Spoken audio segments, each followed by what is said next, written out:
Hello beautiful people, and welcome back to my YouTube channel. This is Gift as always. Thank you so much for stopping by to watch my video. Thank you for your support, for your like, sharing. You guys are amazing. You guys, I'm so happy each time I see that. Even if it is one person that just subscribed, it gives me so much joy. I really appreciate. So in today's video, I will be teaching us how to effectively deliver one-on-one session. Yes, did you hear that? So if you're a teacher, if you're a parent, if you're a therapist, a facilitator, a sibling, in fact, you have a child that has special need, or you know a child that has special need, or you support a child that has special need, you need to be right here. Please sit down, grab your popcorn, get your notebook and your pen. Let's dive right in.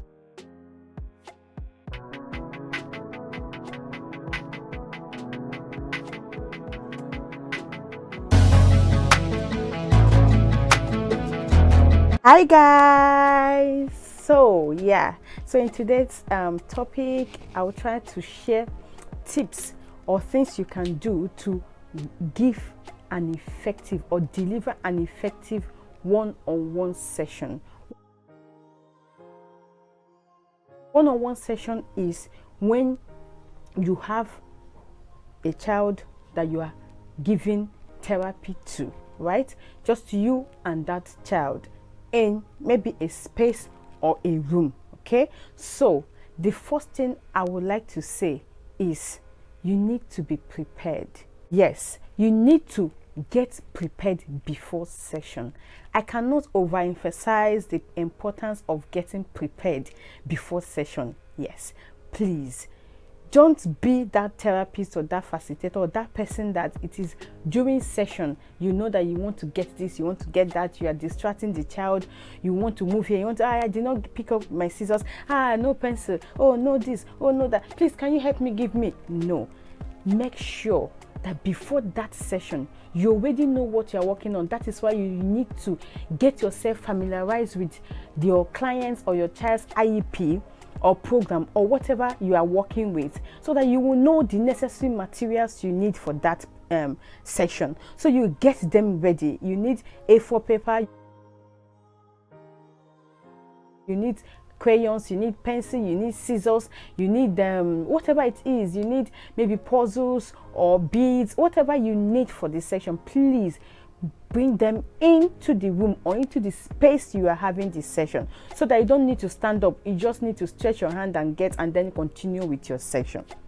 Okay, so that is going to lead me to the second point, which is you need to understand your client or your child's learning style.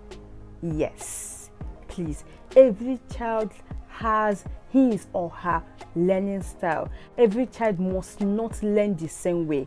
There is a saying that says, if I don't understand the way you teach me the way I understand. Or if I don't learn the way you teach me the way I learn. So everybody has his or her own learning style. Some people are visual learners, some people are kinesthetic learners, some people are auditory learners. Visual learners, they once you show them picture, it sticks. Okay, they learn with pictures, right?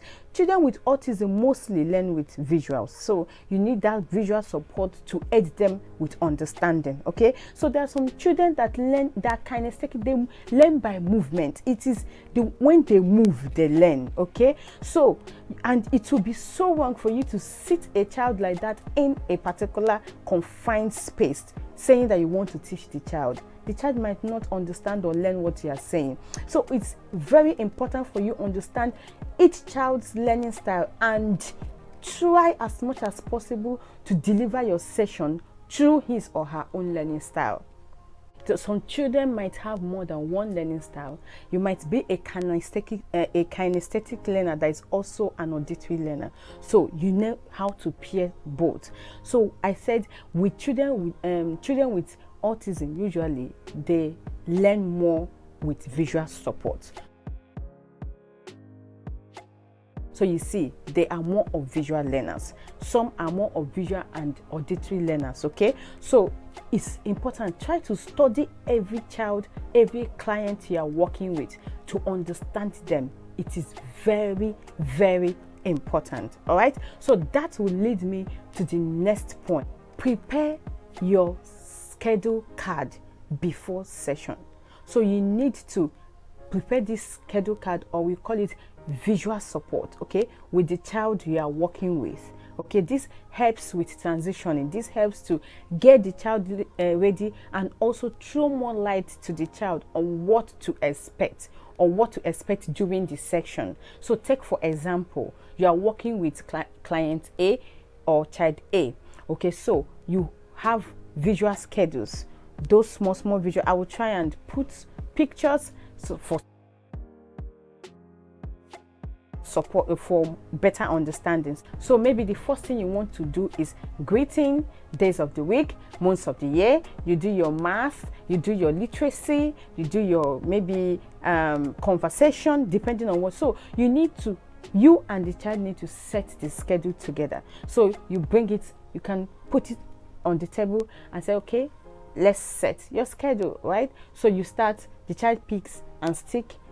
I'm going to do a different video on visual support so that we'll have a better understanding, okay? So it's important. This helps to guide the child on what to expect during section. It also helps the child, it helps to organize the child's day, okay? So it's important that you do that before you start your session. Another thing for you to do is to please start your session in a fun manner. Please, you are working with children. You are working with children, and you are working with children with additional needs. So it's important you start your session in a playful. See, you can't underestimate the magic play therapy does. Okay, they are children, and their main occupation is play. Okay, so try and be fun. There is you cannot be a therapist working with children with special needs and you are not fun, you are not creative. No, you need to learn how to play. It is through play they learn. So try and make it fun. I'm going to give an example now. Let's say I'm working with John today. So I have gone ahead. If John already knows me, that's okay. If I have already worked with John before, I've done introduction, so I'm going to do this one. I'm going to say, hi John, good morning or good afternoon. John, I'll be working with you today, so we'll be having one-on-one section today, okay? And it's going to be so much fun. I have so many things to give you. I have so many things to show you that you will like. Would you like to see it? Let's go. Okay? Or I can go to John with things, reinforcers, things I know that he loves. Maybe he likes bubble or he likes toy cars. I can go to him, okay, with those things just to get his interest, and then I transition him to where I want to have the session with him. That's one. Another one is John. I've not had session with John before. I'm going to say maybe John does not know me. I don't know John. Okay, I don't know John's name. John does not know me. So we need to introduce ourselves to each other. So I go, hi, good morning. My name is Miss Gift. What is your name? So if it's a child that knows his name or can say his name, he tells me his name. If not, I already know his name. I say, oh yes, your name is John. So we'll be having one-on-one session today. How? John, you are going to have so much fun. I have so much things to give you that you would love. Would you like to go with me? So I wait. John, because of that excitement, I'm going to put much, I'm going to display that excitement to him. He wants to follow me. He wants to look at me and say, oh, this one that is like this. It's like, I'm going to catch one. Remember, children with autism ordinarily does not want disturbance. They just want to be in their space. So if you don't go into their world, they want to remain there. So you need to be fun. You need to make them trust you. You need to build that relationship before session. It's very, very important. Once you get that trust, they can do things that will marvel the next person because they've trusted you. All right, and please, when they give you that trust, don't break it. once you break it, it's difficult for them to reconnect with you. Yes, so that will lead me to this another point, which is positioning. How do you position your client? Position is very important, especially with children that have short attention span, children that easily get distracted. You need to make sure you position them in such a way that they don't see so many things that will distract them in the environment. And also children that you know that can easily stand up and that can escape during session. You need to also position them in such a way that they will not really have, they will have less movement, okay, during this session. So that's why it's important for you to know the child you are working with. Okay, so the position maybe by the corner, it depends. So maybe by the corner for children that easily gets up or gets wants to escape, or you position where they will not have to look at everybody passing. Okay, so it's important so that the child does not get distracted, because remember, if the child has a short attention span, it's just like this, the child will just get distracted and you will start all over again. So next is task presentation. How do you present what you want to teach the child is very important. If it is a child that is at beginner's level, please don't bombard the child. Okay, introduce one at a time. If the child is still learning the task, bring in another one as discrimination. If the child has shown mastery for this one, you just want to know, or you just want to ascertain if truly the child has shown mastery. Please, if let's say a child is learning apple, don't bring apple, banana, and flood the child with different flashcards when the child has not really picked on apple. Okay, so you can start introducing apple, and when the child is grabbing the concept, you bring in another one to just discriminate, maybe apple and banana. You can tell the child, give me apple. Okay, just to make sure that the child really knows what apple is. All right, so you know when to bring in more. All right, so if the child has mastered, you can bring in another one. You can now throw it open for generalization. Maybe take the child to another place where there is apple and ask the child to give you apple, or maybe you've been using a particular flashcard. It's time to use different flashcards of apple to see if the child really knows apple. All right, so how you present your task is very important. And even the material you are using to present your task is very important also. You can't be doing a flashcard of very small size when you know that the child is a visual learner and the child needs something bold to catch or capture his or her attention. Okay, so please make sure you use the appropriate material, okay, for task presentation. Next is how do you deliver your instructions during section. So please understand the level your client or your child is. Is this client on one-step instruction, two-step instruction, or three-step instruction? So if the client is on one-step instruction, please don't bombard him or her with so many instructions. Give it bit by bit. Give visual support or gestural support where need be. Okay, so know the level of the child, and it is like a building block. It's when you lay one, okay, and then you put on another, you keep on building it. Okay, don't start from up, start from the level one, then build on level two, so that you can solidify it. Okay, when you rush to level 10, when the child has not learned level 1, when you get there, you will still come back, because you see there is a skill deficit somewhere that you need to work on. But when you start the proper way, the appropriate way, you build one. You count 1 before you count to 10. Okay, if you skip 1 and jump to 10, you will still come back to learn how to count 1. So it's very important. So another point, okay, is please be creative. It pains my heart when I see therapists or people working with children that are not creative, not even children with special needs only, children, as far as they are children, you need to be creative.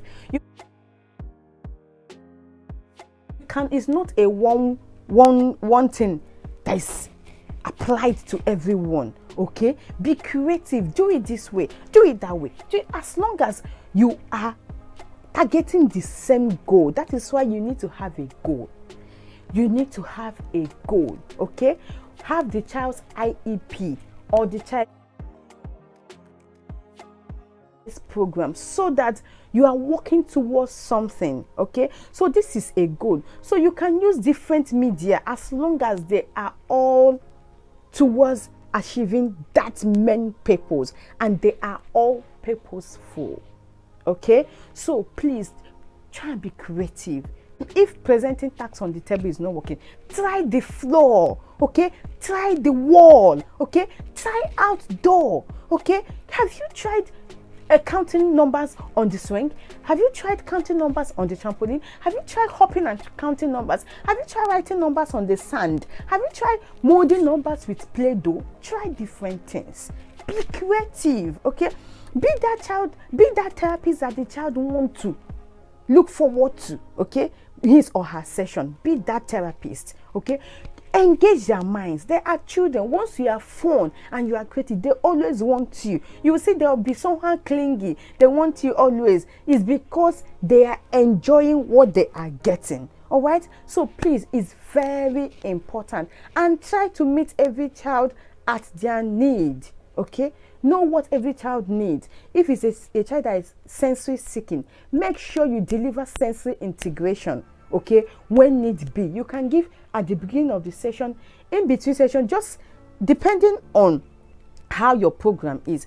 Make sure, because if the child is not calm enough, the child might not understand or follow through your session. So if it's a child that has sensory issues, please make sure you work on it. Okay, alongside other things you are doing. Yes, so that will lead me to the next point, which is to plan breaks in between your sessions. Please plan breaks. Don't sit a child at a spot for very long time. No, have breaks as you are setting up that schedule. Set up breaks in between. Maybe when you are done doing this one, doing that one, you have your short break. You play with anything you want to play with. You walk around. You understand. You play just something that is not work, right? So plan your break in between your sessions for a smooth session, for a better understanding, and to sustain the child's attention. All right, another thing is to deliver effective reinforcement. It's very important. Please, if you are working with a child and you know that you have promised the child that when you are through with this, you are going to get this, please follow through. Don't allow them to mistrust you. It's difficult to get the trust back. If you say when you are done with coloring, you are going to get a balloon, please, immediately the child is done with coloring, give the child a balloon. Don't delay reinforcement. Okay, give the child balloon and share the child. Oh, we just finished the coloring. Good job, you have your balloon. You give. So the child is excitedly, oh wow, I did this and I got this. So when you say something, the child will want to follow through. So, but if the child knows that even when she promises me or when he promises he doesn't give it to me, the child will not want to try. The child will not want to do, because there is the child is not looking forward to any reinforcement. Okay, so please, reinforcement is very important. It's going to be a different topic altogether. Let me know in the comment section if you want me to talk about reinforcement. Please let me know in the comment section. Also, if you want me to do another video on visual support, how to use them, what they are, types of visual support, and how to apply them, let me also know in the comment section. Okay, so please, it's important. Reinforcement does magic. Okay, so another one I would like to talk about is know how to transition in between tasks. What I mean is this: maybe you just finished numbers and you want to do letters, but you want to quickly get the flashcards or get introduce the letters, but there is try to prevent downtime, because the thing is, if you don't engage them, they will engage themselves, and they might engage themselves with behavior that are not appropriate, right? So please try as much as possible to prevent downtime. Okay, so maybe you want to quickly get the flashcard, or you want to get something to present what you want to present. You can give an activity to keep the child engaged. Take for example, maybe the child likes to bead, okay, or to string beads. That's few seconds, few minutes, you want to quickly transition to something else. You can quickly engage the child with that stringing of beads, okay, or any other activity, fun activity that the child likes to do that is included in the child's program. You can pick it up and give it to the child. All right, so the child is doing it while you are quickly picking up what you want to pick, or while you are quickly getting the materials you need that are already around, not to go outside to get a material that are already within to present the next task. Okay, so it's very important that you plan your transitioning period, transitioning between tasks. Okay, so that will lead me to the last point, which is, please conclude your session nicely. It's very important. As a therapist, as a facilitator, as a parent, as long as you are working with children, make sure you conclude section or teaching nicely. Always make them look forward to another class, to another session. Oh, John, you have done so great today. You did good sitting, you did good listening, and you did good looking. You are so awesome. Give me high five. Well done. So if there is something you put, maybe you have your sticker for being a good boy. All right, so I'm going to see you again tomorrow, right? So please, it's very important, right? Always make it fun. Always make them look forward to see you, forward to another session. Some of them, they will even get their, maybe their folder or their program or whatever it is, and they will be dragging your hand. Let's go and have session, because they're enjoying it. So be that type of therapist, right? All right. So thank you so much for watching till now. I really appreciate. Please subscribe to my YouTube channel. Just hit that subscription button, and please let us discuss in the comment area. Ask me questions. Please say your comments, suggest. I don't know it all, as I always say. I would also like to learn from you. Tell me if there is something I'm missing or something I've missed out that you think is important. Please suggest it. Let's all learn together. All right, please share. Remember to share this video, like, and do those good stuff for me. Support this YouTube channel to grow. All right, still I see you again. For now, bye.